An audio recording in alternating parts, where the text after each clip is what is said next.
screen. I would like first to thank the organizer for the nice talk. Unfortunately, I couldn't make it, but hopefully the talk and the presentation will be interesting for you. So I'm going to speak about engineering gold nanocluster for multifunctional nanotheranostics, and speaking mainly in the application for cancer therapy. So basically, what I'm doing is I'm working in the Alps in Grenoble. It's a small student city, and it's a city where I work here in this institute, which is strongly behind in the hospital site, and we are mainly focusing on epigenetics and biotechnology for cancer therapy. So I'm working in a very big and large groups with many researchers.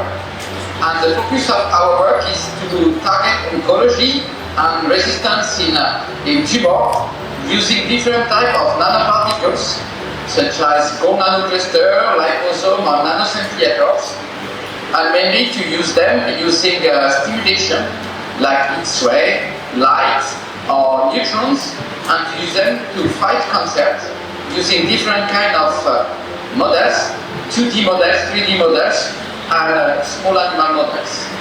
One of the particularity of the group also is to design and to work with optical device, mainly for such an application.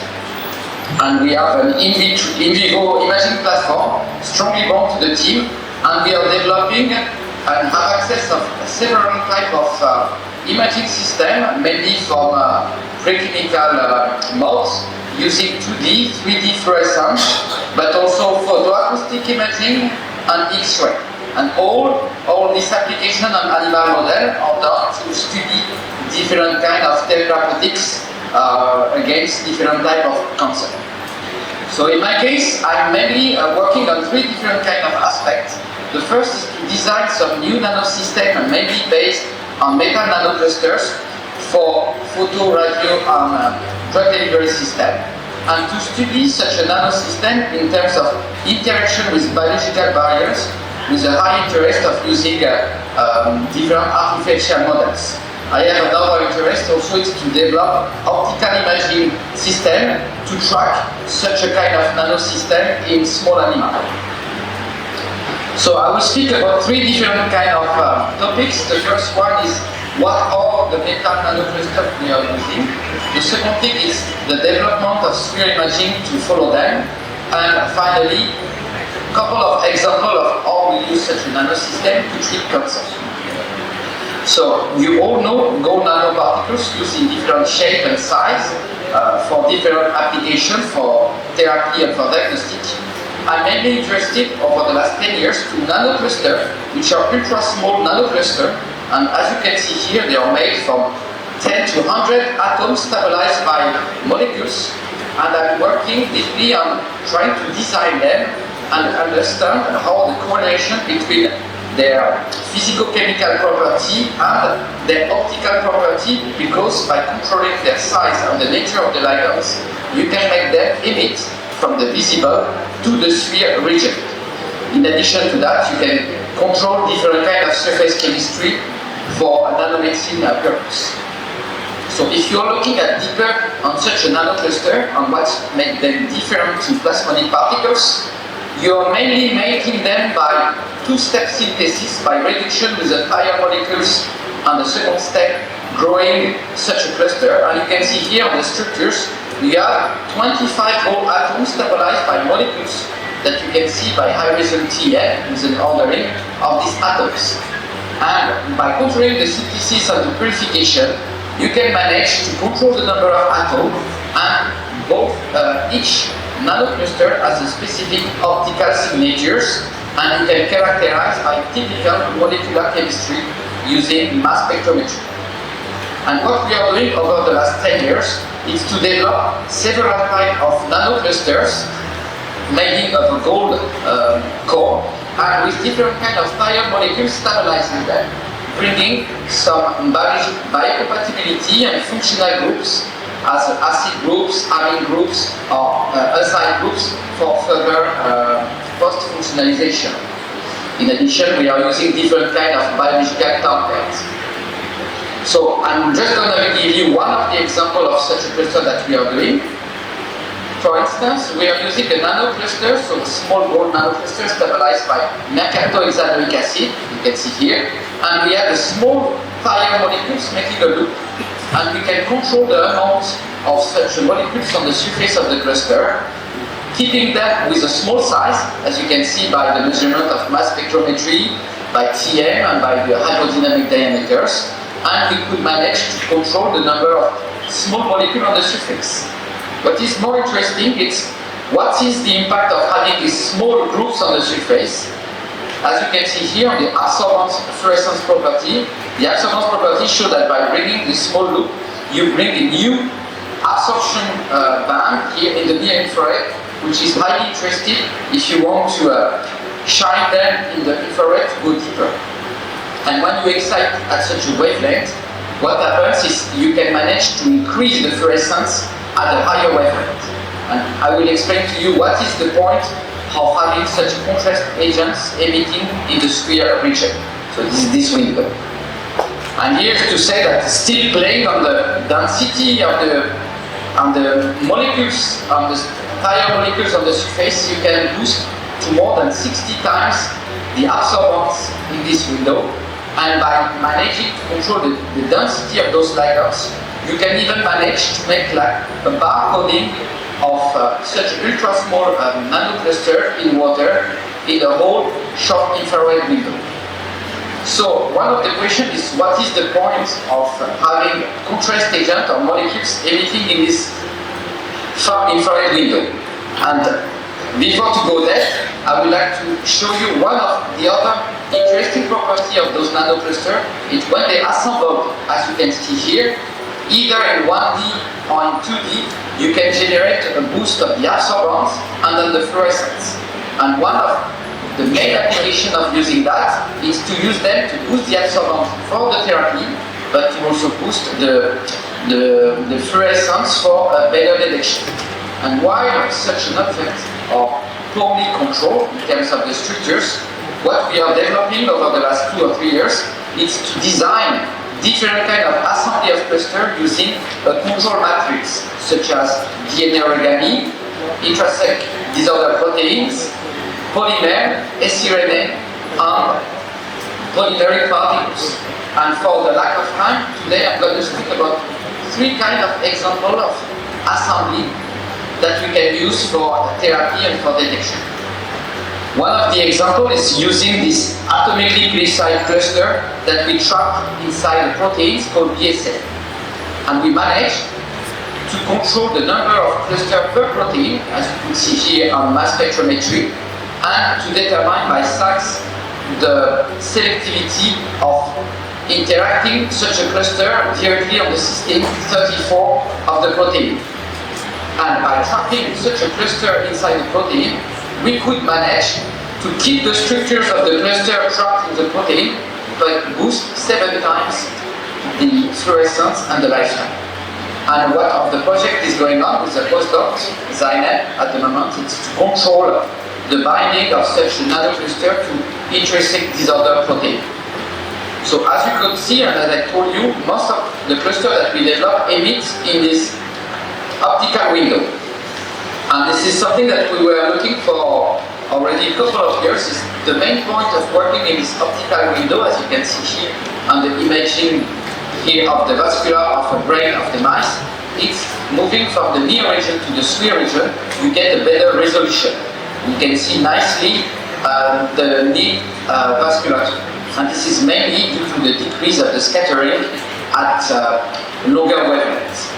And we developed such optical imaging techniques based on an excitation in the near infrared and with a sphere camera, and we can detect non-invasively the vasculature up to 4 millimeters of a mice, as you can see here after injection of a contrast agent. We couple also spectrometers on that to have molecular information, which is illustrated here by the presence of the vasculature of the macrotumors and the specific signature of the nanocluster which is circulated inside the tumor.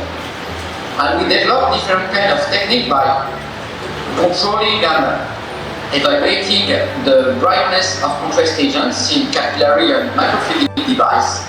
We inject them in animals with cellulose sponge to show the angiogenesis of a tumor, as you can see here. And we inject them in mice to see the kind of resolution that you can obtain when we inject the contrast agent and to see in mice. And what we develop is to improve the detection non-invasively by different post-treatment with some collaborators. And the point is to get almost a real-time imaging of a mice in real times. And one of the further work that we are doing at the moment is doing some hyperspectral thermosphere imaging in order to have a quantitative measurement of it.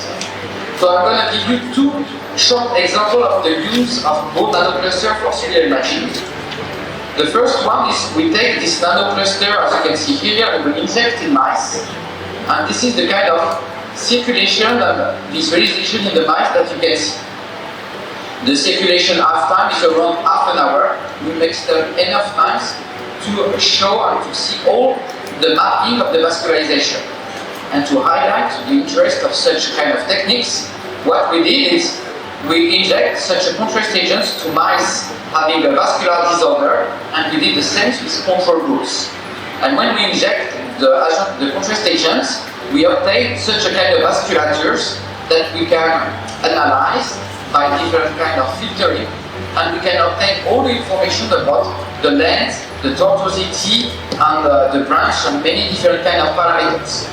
And if we compare such a kind of parameters in a mice presenting vascular disorder to control mice, what we did and what is plotted here is to show that we saw that in the case of the fractal dimension, which is directly related to the tortuosity of the vessels, we saw that all the animals presenting vascular disorder had more tortuous vessels. And this is something that we show here for the first time, non-invasively, while most of this experiment has been done in general by sacrifice of the mice and taking the sample ex vivo.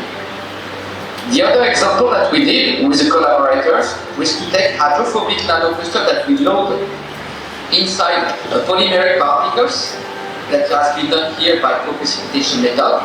You can see here that you have nice 60 nanometers particles containing more than 40,000 nanoclusters. And what you can see here, this is the absorbance and the fluorescence property of such nanoparticles when they are loaded with gold nanocluster, and you can get a high brightness similar to quantum dots. And we could manage to detect them at a very high depth in intralipids. And to show the interest of making such a kind of nanoparticle with high brightness in the sphere, because we are making here in the sphere, what we did is we compared to carbon nanotubes the brightness of such nanoparticles. Here you have the fluorescence mapping, and each dot that you can see in real time is single particles. And we could manage to show that we could detect and come back to the real size of each nanoparticles. And we have ongoing work on using such a single particle tracking for liver fibrosis. This is work that has been done with collaborators in Gueval. Now I would like to finish to show you a couple of applications of using such a nanocluster for cancer application. You know that most of the nanoparticles, when you inject them, most of them end up in the liver due to the high size and recognition by the molecule, by the immune system. And the point is to use small nanocluster that could manage to circulate and to diffuse and to go inside the tumors. So I will show you an example that we developed nanocluster for such an application. The first one is really the high interest to design such a cluster to control the surface chemistry for the interaction of cells. Yes? Yeah, you have only Okay, it's not a problem. So I will show you here that it was the main idea was to show that we can design such a cluster like the imaging being excited by light or by X-ray to their property and to have a very high clearance. And what we show, I will skip this one, what we show here is to show that such a nanocluster, when they interact with cells, they go inside the cells, but they could be really highly dependent their property to the biological environment. And what we show is by looking at the spectroscopic property of such a clusters in cells and in vivo, we could manage to show that basically they were first going inside the cells and they were taken inside the cells by endocytic process. And the second thing is we show that when such particles, nanoclusters, are going inside the cells, they have their fluorescence and lifetime modified mainly due to some redox property and at a small extent on aggregation state and complexation with biomolecules. And such a kind of measurement has been also shown in vivo. And the main message here is to show that when you develop nanoprobes, luminescent nanoprobes, you have a high importance to look at how such fluorescence might be affected by the biological environment. The second application here I will show for the lack of time, so I will go for radiotherapy. They could absorb the X-ray and generate radiotoxicity. So we show that positively charged nanocluster could be uptaken by spheroid of glioblastoma, as you can see here, more than 13 times when you have a positive charge compared to negative charge. We show that by elementary analysis and by fluorescence. However, we show that the one that was going more inside, because they are positively charged, has a less radiotoxic effect. And the main reason why is because the property of the arginine has a scavenger effect. And the take-home message here to show that when you design cluster or nanoparticle to go inside to have radiotoxic property, surface property, engineering of the surface property is very important.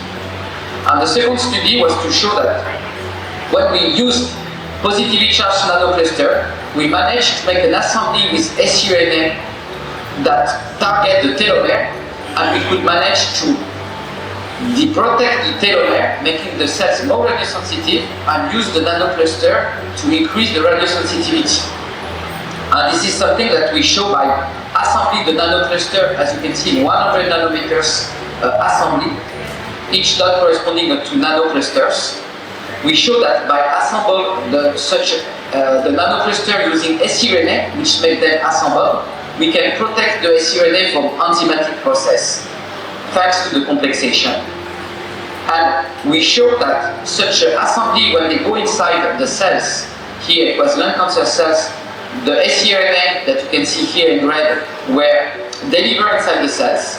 We show it also that the fluorescence cluster and the fluorescence from the siRNA could be colocalized and after delivered, and the siRNA acts here, as you can see, by the action of the siRNA by deprotecting the telomere.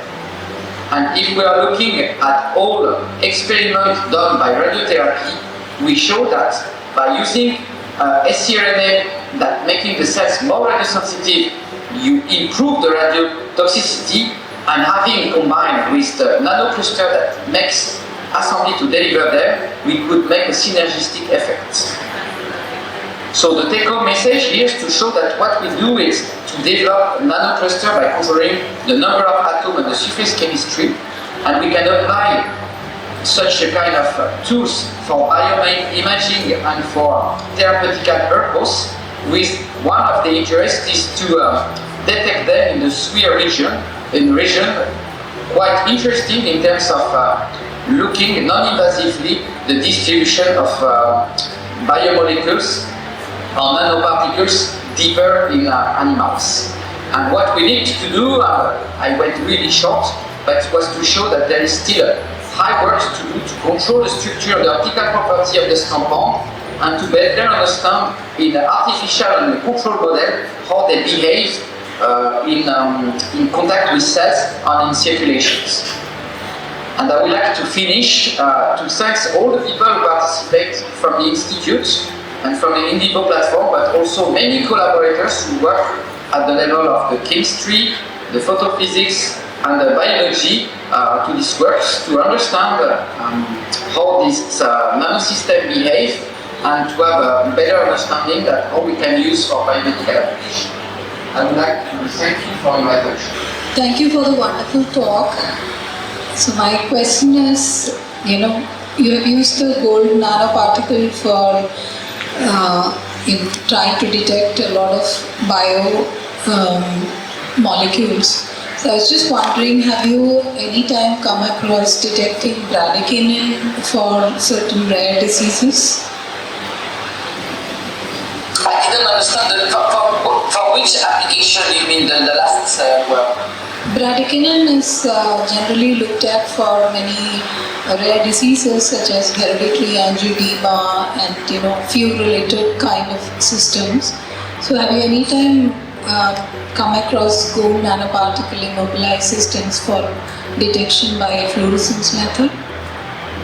So what we do and we use is making some biophotonic structure that we use in vivo as a biosensor for loss detection or for targeting different circular RNA, for example. This is one of the applications.